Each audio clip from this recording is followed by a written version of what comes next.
Hey folks, Colin here with Local Enterprise Broadcasting. Well, the day has arrived. Finally, all my parts are here. So let's take a look at them. A couple hiccups here and there while they were getting here, but it led to a whole other idea. And so here, we'll check it out. I'll cue you in on it. So you can see, my hot cams are here. There's my intake. There's my exhaust.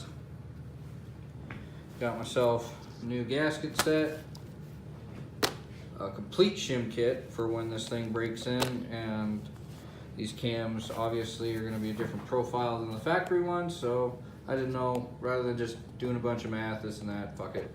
I'll just get the shim kit, trial and error, and a feeler gauge. So, this is what took forever to get here. I don't know what happened, but after I started making videos about this bike, all the parts suddenly became hard to find. They were pretty available before, which is why I bought the bike. But, you know, not saying I had anything to do with it. It's just maybe the bugs caught on, everybody starting to realize how awesome these machines are. So, new pistons showed up. The correct one, this one, is a 97 millimeter piston. This is a 95. So what's this mean? This one's bigger. So what's this mean? Well, as you can clearly see, I did not have to turn this one in for a core. So this one is going to get sent out, punched out, so that it can accommodate this 97 millimeter piston. Now, why am I doing that? Because I'm either going to get another 426 or have a big bore kit on standby just in case this isn't enough power. We'll see. But as you guys can see, the new cams are gorgeous.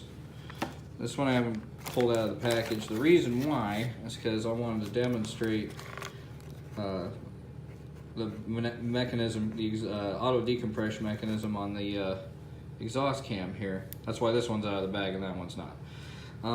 So you guys can see how this works. So what happens is the top dead center, this thing is depressing one of the exhaust valves. No different than your mechanical decompression on the other side here, if you've ever torn one of these apart. The difference is it's on the cam itself.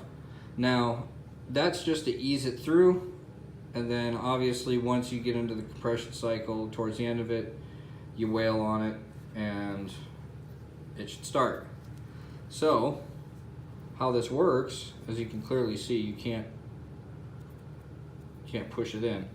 So what happens is this armature right here has a weight on it, and that weight, see how that happens? So there's a cam mechanism in there, and as the engine turns over and it reaches running speed, the weight, centrifugal force, throws the weight outward and retracts the ball. So you can see how that works?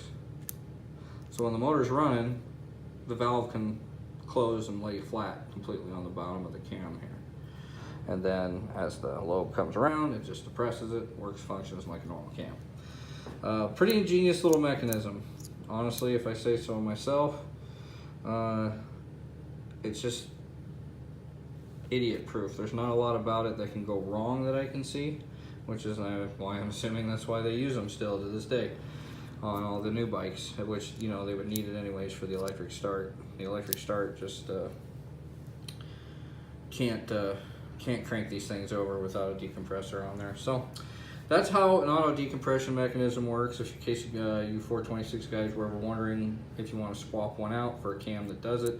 Now, Hot Cam says that there's absolutely no performance gain just by swapping out this cam. However, you will make your bike easier to start, and that's about all they offer. Now, they say when coupled with the intake, you should notice a significant increase in performance. So we shall see.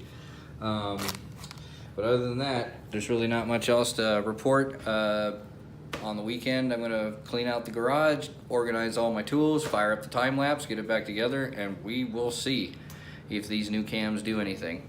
Because I pretty much did everything but the cams and the big bore. So I'm not gonna be doing the big bore right now, obviously. I'm pretty sure I'm gonna do that on another machine because this was project 426 if you do the 440 big bore kit, that's what it becomes, a 440, like 442 roughly. But they just call it a 440. So anyways, thanks for joining me, and like, share, and subscribe.